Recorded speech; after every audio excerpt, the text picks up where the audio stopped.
You started out, I think, in Cheech and Chong movies. Is that right? Didn't you? Yeah. I did a couple of Cheech and Chong movies because I went in and auditioned for Cheech, and I played him like Charlie's Angels on my guitar, which is like, you know?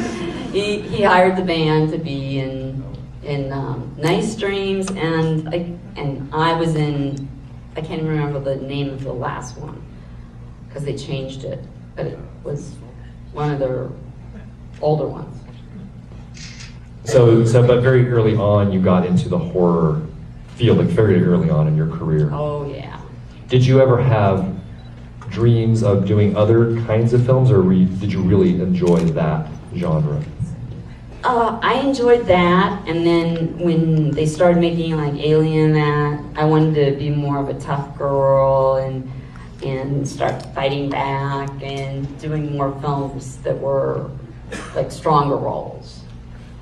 I didn't think of, I didn't want to do Shakespeare or stage or anything, but I wanted to do the films, you know, drama, comedy. I did a lot of, you know, the teen comedies too, and I had fun doing them. So I also wanted to ask you a little bit about what you think distinguishes you from, well, not maybe distinguishes you, but how you feel the Scream Queens of, say, the 80s and the 90s maybe compare to Scream Queens today, or women working in the industry today. Do you think the industry's changed a lot for women? I think it's changed a lot.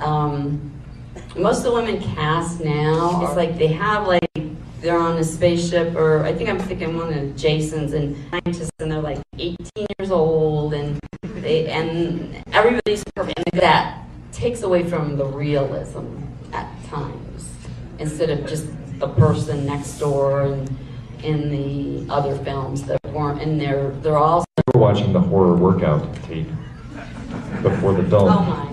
So what was going on with that? That was a crazy, weird idea that Ken Hall and I had when we were doing Murder Weapon, and we thought it would be fun to do an exercise video, like being fun to do, but you know, since it's really, horror films are hard to work on.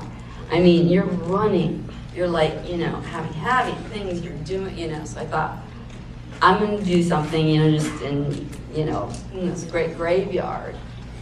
And we brought the porta potties in, and everybody's in, you know, a lot of zombies we had all made up, and it's like, we were up there, it's very secluded, and we'd gotten maybe half filmed of that part. And the fire department decided to come up to do their little test that they do like every 3 months, which I knew nothing about. And they saw a zombie walking down the road, the mountain.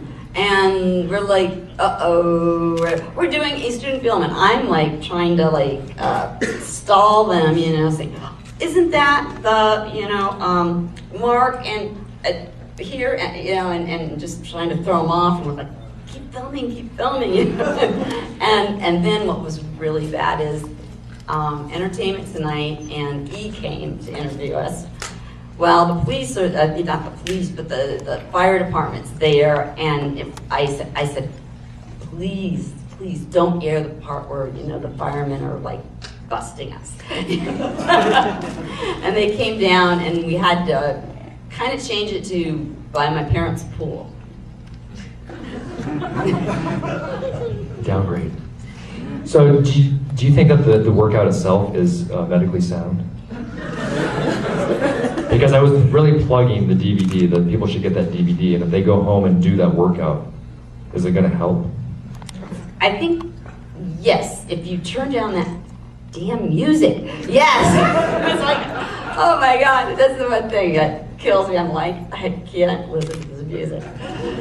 But I think it hasn't killed anybody yet. So. And if they die, they'll come back as a zombie, and so it's fine. Yeah. Yes. Oh yeah. It's a bad curse, but you do. I want to ask you one other thing, maybe before we open it up. I also mentioned that you are an author, in addition to many other things you do, and you were nominated for a Bram Stoker Award this year for your short story, The Wizard of Ooze. Ooze. So is that an area that you're looking to get more into, the writing? Oh yeah, I'm interested in all of it, the producing, which I've done. I like coming up with the ideas.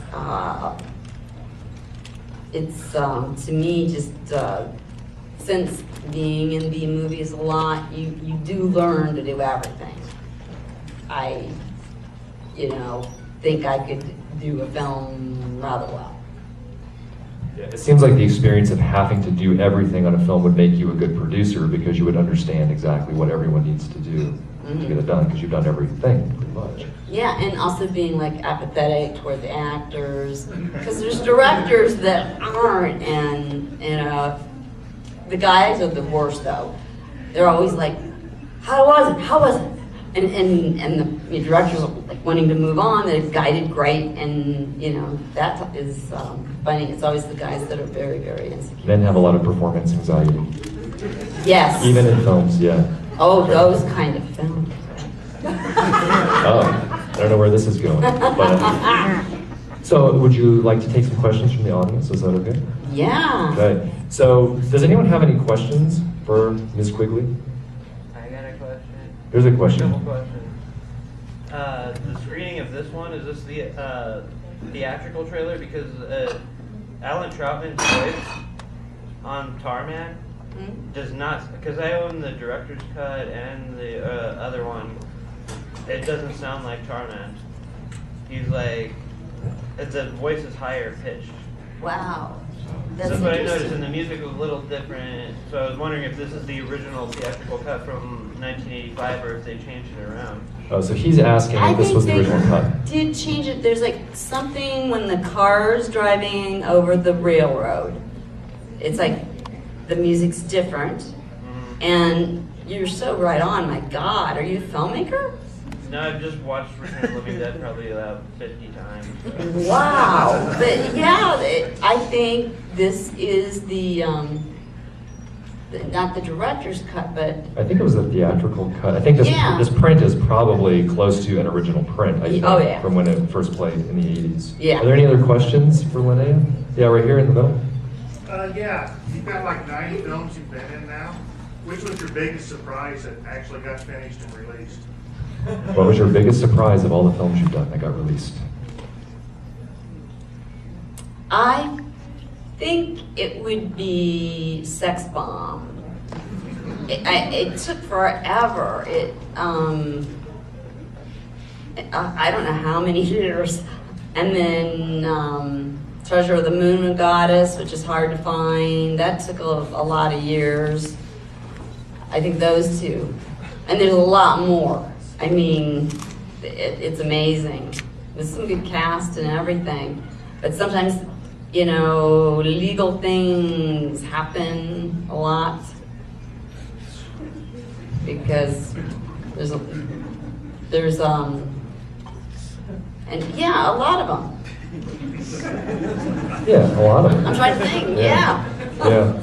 And I would imagine that with a lot of those early films particularly, you probably didn't get paid a lot to be in those films. And you certainly are probably not seeing residuals from a lot of those films. Not the David Dakota, Sorority Babes, or the Hollywood Chainsaw Hooker ones, no. So it's nice when, I used to, which is fun to do, but it's not really me, but I used to be the close-up toothpaste girl, and I made a lot of money on it. So toothpaste commercials are more lucrative than horror. Yeah. It's a shocker. I know, you go to New York one day and they look in your mouth and then you're like, doing it and you get a lot of money and no rain or be buried, but that's no fun.